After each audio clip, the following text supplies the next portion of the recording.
สวัสดีครับเพื่อนๆพบกันในเกม MWT Tank Battle กันอีกหนึ่งครั้งนะครับผมซึ่งครั้งนี้ผมจะมารีวิวรถนะครับเป็นรถถังหนักคันใหม่นะทุกคนที่อยู่ในกิจกรรมนะครับณตอนนี้เลยนะครับเจ้าคันนี้ก็คือนี่เลยครับเจ้าสตรีทวานครับทุกคนและหลายคนก็อาจจะอ่านเป็นสตรีทวางได้นะครับวางได้วานได้นะผมใช้ Google ในการแปลนะครับให้อ่านให้ฟังนะเพราะว่าอ่านยากจริงๆครับก็เป็นสตรีทวานนะครับ 2,000นะครับเจ้าคันนี้นะครับเมื่ออัปเกรดเต็มที่แล้วนะครับสูงสุดแล้วอุปกรณ์ครบแล้วเนี่ยมีความทนทานอยู่ที่ 67,000 นะครับความเร็วเดินหน้า75ความเร็วถอยหลัง50นะครับนะความเร็วในการหมุนป้อมปืนหรือตัวถังเนี่ยอยู่ที่30หน่อยๆนะครับนะถ้าเกิดเพื่อนๆเนี่ยไม่ได้อัพอุปกรณ์นะครับ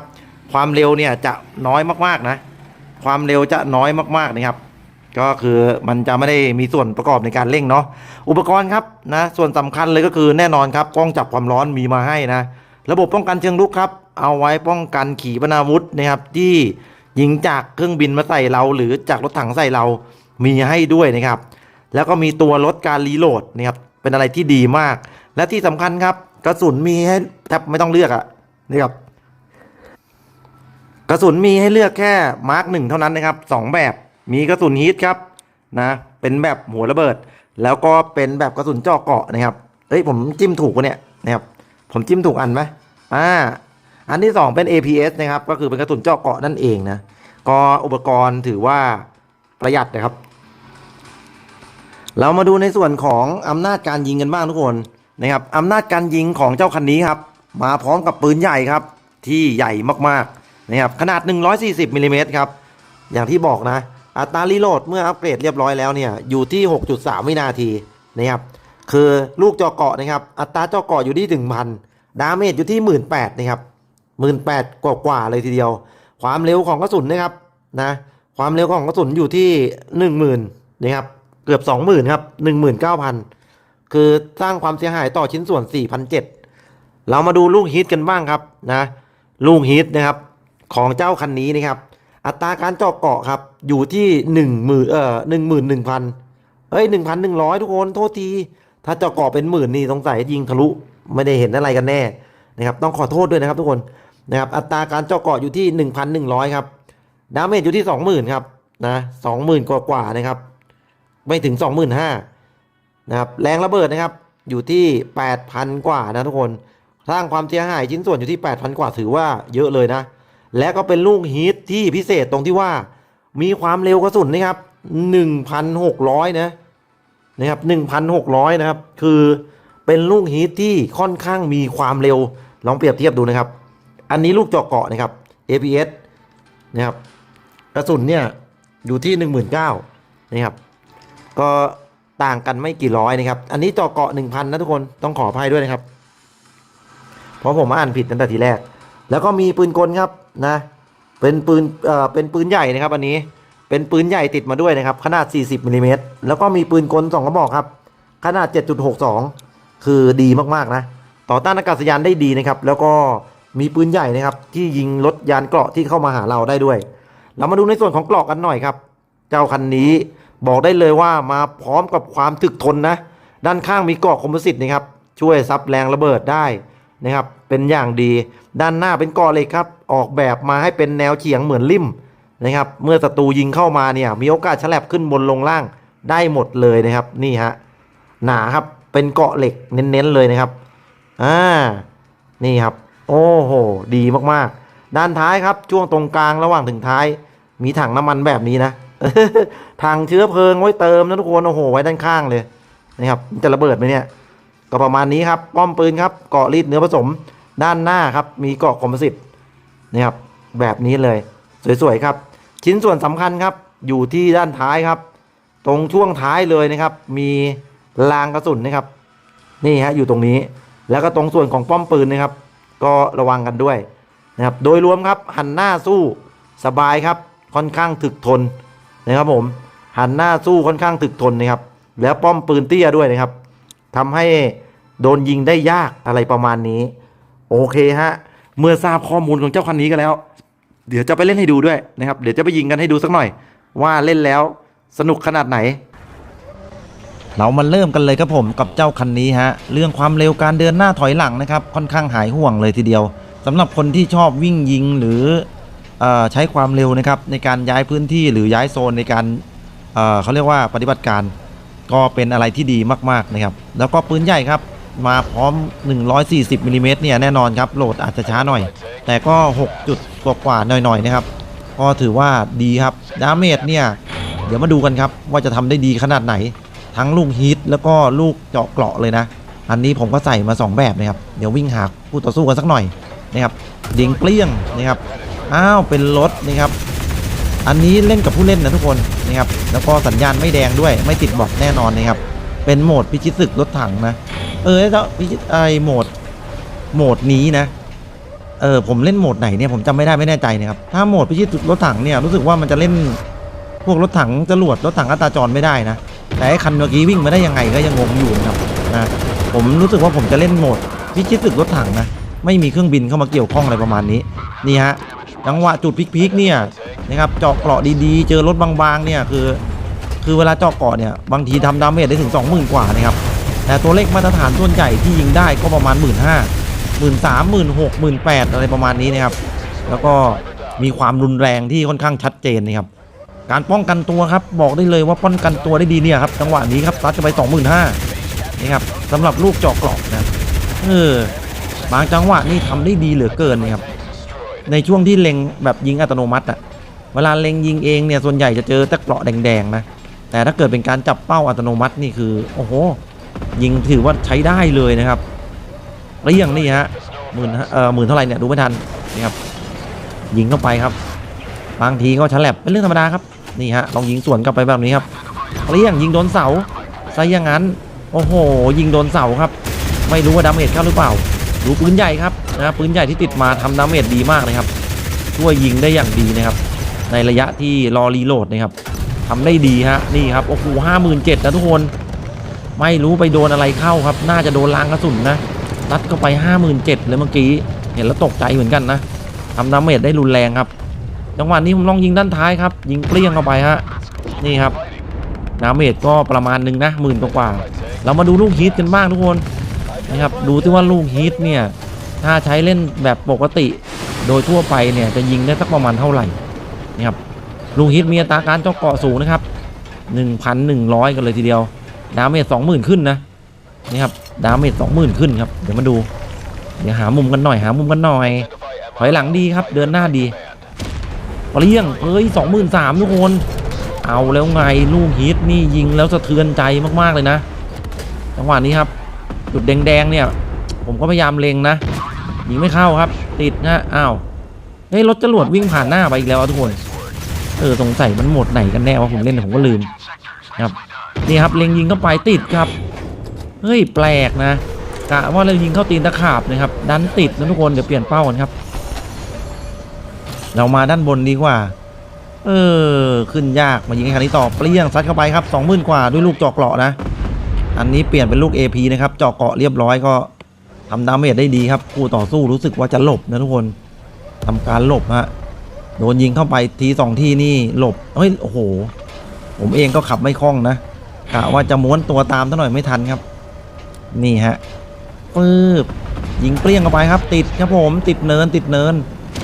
ครับยิงเร็วไปหน่อยครับติดเนินครับมาดูคันนี้ครับยิงใส่ท้ายครับผมซัดเข้าไป10,000 กว่า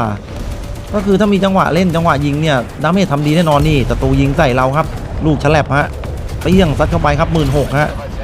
นะครับเรามาดูลูกเจาะเกราะกันต่อครับไม่ใช่สิลูกฮิตครับลูกฮิตเปรี้ยงซัดเข้าไปครับระเบิดผมก็พยายามสับเปลี่ยนกระสุนนี่ครับให้เพื่อนๆได้เห็นกันอย่างชัดเจนบางทีสับเปลี่ยนเร็วไปหน่อยนะครับเร็วไปหน่อยผมก็พากไม่ทันนะเดี๋ยวเรามาดูกันต่อฮะวนหากันหน่อยเฮ้ยรู้สึกว่าจะมีการจับเป้าหมายนี่ครับยืนยิงตรงหน้าครับนะยืนยิงต่อหน้าเนี่ยคือประมาณว่ายืนยิงแบบสบายๆเลยนะครับเดี๋ยวดูปืนใหญ่ฮะนี่ครับปืนใหญ่กับปืนกลครับยิงบึ้มบั่มครับกระสุนหมดครับซัดเข้าไป1ทีครับเรียบร้อยก็ดูแล้วเป็นรถที่เรียกดาเมจได้ค่อนข้างดีเลยนะครับรีโหลดอาจจะ6 วิหน่อยแต่ก็ถือว่าทำได้ดีนะเปรี้ยงใส่เข้าไปครับนี่ฮะ ลูกฮีทนี่คือทำดีมากนะ 23,000ครับดาเมจถ้าเข้าเมื่อไหร่เนี่ย23,000ตลอดเลยนะนะครับช็อตนี้น่าจะแตกเลยคันนี้เกมจะจบเลยครับสำหรับช็อตแรกเดี๋ยวเราไปดูในเกมที่2กันด้วยนะเรียบร้อยครับเรามาดูในส่วนของเกมที่2ครับโอ้โหพอเข้าเกมมาปุ๊บนี่แดงทันทีฮะเพื่อนๆสังเกตดูด้านบนซ้ายมือครับสัญญาณแดงแบบนี้หมายความว่านะครับหลายๆคนบอกว่ามันติดบอทหมดเลยนะก็คือมีแต่เราคนเดียวที่เป็นคนนะครับนอกนั้นก็เป็นบอทอะไรประมาณนี้นะครับเสียดายจังเลยอุตส่าห์จับคู่แล้วมีผู้เล่นนะครับแต่สุดท้ายก็เป็นบอทไม่เป็นไรเราก็ไหนๆก็เข้ามาแล้วนะครับก็มาเล่นแล้วก็ยิงให้ดูครับนะมาเล่นแล้วก็ยิงกันให้ดูแล้วก็จะได้ดูด้วยว่าเวลาบอทยิงเราเป็นยังไงหลายคนบอกเล่นกับบอทแล้วบอทมันยิงไม่เป็นนะครับคือยิงไม่เป็นหมายถึงว่ายิงเราเจ็บบางทีเปิดควันเนี่ยบอทมันก็จะไม่ยิงสวนนะอะไรประมาณนี้นะครับก็เรื่องของบอทแหละแต่ถ้าบอทยิงเมื่อไหร่บอทยิงโดนเมื่อไหร่เจ็บนะครับบอกเลยเรามาลองดูครับที่ลูกเจาะเกาะระยะไกลๆกันบ้างครับนะลูกเจาะเกาะระยะไกลๆครับความเร็วกระสุนอยู่ที่ประมาณ 1,900 นะครับนะยังไม่ยิงครับยังเห็นเป้าหมายไม่ชัดเจนนะไหนๆก็บอทแหละครับผมเราก็ถือว่ามาลองกระสุนลองนี่ครับซัดเข้าไปครับ 16,000ก็ยิงปุ๊บถึงปั๊บนะครับสำหรับลูกเจาะเกาะลูกเดินทางเร็วฮะเกือบ 2,000นี่ฮะบึ้มเรียบร้อยครับโดนลูกเจาะเกราะยัดเข้าไปนี่มุมเล็กๆแคบๆเรามาดูกันหน่อยว่าความแม่นยำเป็นยังไงแดงหมดเลยทุกคนเนี่ยนะครับยิงแล้วไม่เข้าฮะ T90N ครับเป็นรถถังที่มีระบบป้องกันตัวดีมากนะเกราะเกลอะนี่คือดีนะเกราะก็ดีนะครับ T90M เดี๋ยวผมจะทำคลิปเต็มๆให้ดูสักทีนะไม่เข้าเลยจังหวะนี้นะครับยิงไกลๆไม่เข้าเลยนะสำหรับลูก AP ครับนี่เข้ามาหน่อยฮะถ้าเข้าเมื่อไรก็ 16,000 นะครับส่วนใหญ่อยู่ที่ 16,000 นะครับ 15,000 ต่ำสุดอยู่แถว 13,000 ครับเนี่ยยิงโดนดินหรือเปล่าเนี่ยนะครับไกลๆนี่เหมือนจะไม่ค่อยแม่นเท่าไหร่นะครับใช่ไหมเนี่ยนิดนึงเนี่ยยิงติดเกราะอีกนะครับ T90M ครับยังเป็นคันเดิมอยู่ฮะยิงไปติดเกาะตลอดพอยิงเข้าครับน่าจะเป็นคันอื่นครับ 16,000ยิงไกลๆนี่ไม่ค่อยโดนจุดอ่อนเลยนะชึบหรืออาจจะเป็นที่ฝีมือผมไม่ดีก็ได้นะครับต้องขออภัยด้วยเดี๋ยวเราจะเข้าไปยิงในระยะใกล้ๆดูนะครับเดี๋ยวเราเข้าไประยะใกล้ๆแล้ววิ่งยิงดูสักหน่อยนะครับว่าเป็นยังไงนะครับอันนี้เปลี่ยนกระสุนเป็นลูกฮีทนะครับบึ้มติดครับนี่ฮะโอ้โหรถหนาครับT104หรือเปล่าเมื่อกี้นี้ครับขอศัตรูยิงจรวดมาแบบนี้เราก็เปิดนะครับโมดูลเชิงลุกครับเอาไว้ป้องกันขี่ปนาวุธแล้วก็จรวดที่พุ่งเข้ามานะครับแหมมองไม่ถนัดเลยเพื่อนบังเพื่อนแตกแล้วคันนี้ก็เหลือแล้วเราแล้วครับผมดูซิว่ายังไงครับคันนี้เปรี้ยงซัดเข้าไปครับ 23,000 สำหรับลูกฮีทครับทำผลงานได้ดีนะสำหรับลูกฮีทบึ้มเอาไป 8,000 ครับเมื่อเจอเกาะแข็งนะครับยิงเกาะแข็งหรือว่ายิงทะลุก็ไม่แน่ใจนี่ครับดาเมจ 23,000 ครับสำหรับลูกฮีทผมว่าใช้ลูกฮีทยืนพื้นก็ได้นะแต่พกมา2ลูกท่าทางจะดีนะครับใช้ลูกฮีทนี่ค่อนข้างรุนแรงเลยครับค่อนข้างรุนแรงเลยถ้ามีเสียงแทรกก็ต้องขออภัยด้วยนะทุกคนพอรถกับข้าวมาวิ่งขายนะครับตอนนี้ผมอยู่ที่จังหวัดนครพนมนะครับก็อาจจะทำคลิปช้าหน่อยอะไรหน่อยนะครับมีเสียงแทรกบ้างอะไรบ้างต้องขออภัยนะครับก็นำภาพมาให้ดูนะคือเล่นง่ายหน่อยครับมันเจอบอทแต่ทุกคนยิงครับแม่นึกว่าจะไม่โดนแต่ก็โดนครับ 23,000 นะครับเราโดนยิงด้านข้างนี่เจ็บนะครับค่อนข้างเจ็บนะยิงด้านข้างถึงจะมีเกราะคอมโพสิตก็เถอะแต่เวลาโดนลูกเจาะเกราะนะครับยิงไม่เข้าทุกคนนะครับยิงไม่เข้าฮะเจอรถหนาครับปึ้งเกาะแดงอีกแล้วนะครับจังหวะเจอเกาะหนาครับผมนี่ฮะT90M ครับยิงใส่ตีนตะขาบครับ 23,000 คือถ้าลูกฮีทยิงเข้าซอกตีนตะขาบนี่สบายใจได้เลยเข้าหมดนี่ครับเข้าหมดฮะนะครับอันนี้มองไม่ถนัดครับนี่ดูยิงด้วยปืนใหญ่ครับโอ้โหปืนใหญ่40 มิลลิเมตรครับทำดาเมจดีมากนะโอ้โหนี่ฮะ 23,000 ครับยิงด้วยปืนใหญ่แล้วต่อด้วยยิงด้วยปืนหลักแล้วต่อด้วยปืนใหญ่ดีกว่าบึ้มเรียบร้อยครับก็เป็นรถที่อย่างที่บอกนะครับว่าทำดาเมจดีมากนะทุกคนนะครับทำดาเมจดีมากนะปืนใหญ่นะครับไม่ได้มีกระสุนจำกัดเหมือนกันนะ ยิงไปกระสุนหมดเหมือนกันนะครับสำหรับปืนใหญ่40มิลลิเมตรนะครับคล้ายๆกับปืนเล็กนั่นแหละนะครับก็มีเติมกระสุนมีอะไรบ้างนะครับจังหวะชนครับเสยขึ้นไปครับตรงนี้ยังไงฮะศัตรูหันมาเราหมุนตัวเร็วกว่าครับ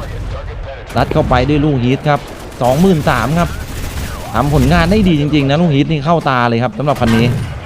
นี่ครับโอ้โหบทจะไม่เข้าก็ไม่เข้าชมไปแมปนะครับแม่ชมไปแมปจังหวะมุมตกกระทบไม่ดีครับจังหวะนี้ยังไงครับว่าจะยิงอยู่แล้วแม่เดี๋ยวนะครับว่าจะยิงอยู่แล้วเที่ยวนะครับไม่อยากหันข้างให้ฮะไม่อยากหันข้างให้ปึ๊บยังไงครับเล็งตรงท้ายครับตัดเข้าไป23,000ครับอุ้ยโดนยิงครับด้านขวามือนะครับทางด้านขวามือยิงใส่เราเนี่ยครับเปรี้ยงตัดเข้าไปครับ16,000ก็เท่าที่เล่นนะครับผมว่าลูกฮีทเป็นลูกที่น่าสนใจสำหรับเจ้าคันนี้เลยนะครับด้วยอัตราการเจาะเกาะที่ดีนะครับดาเมจที่รุนแรงนะครับลูกฮีทเนี่ยถ้าเข้าเมื่อไหร่เนี่ย23,000ทุกทีเลยนะครับไม่ต่ำกว่า23,000เลยอ่ะนะครับบึ้มเรียบร้อยฮะแต่ครับ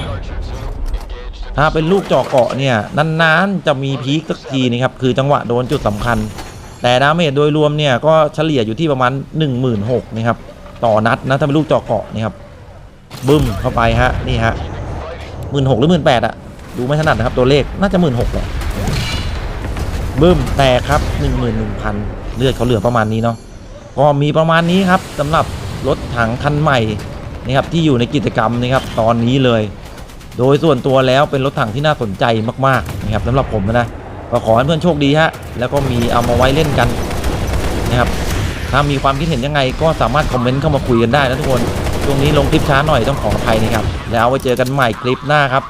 สำหรับคลิปนี้เนี่ยต้องลาไปก่อนแล้วโอ้ยืนยิงแบบนี้สบายฮะหันหน้าสู้ครับนะ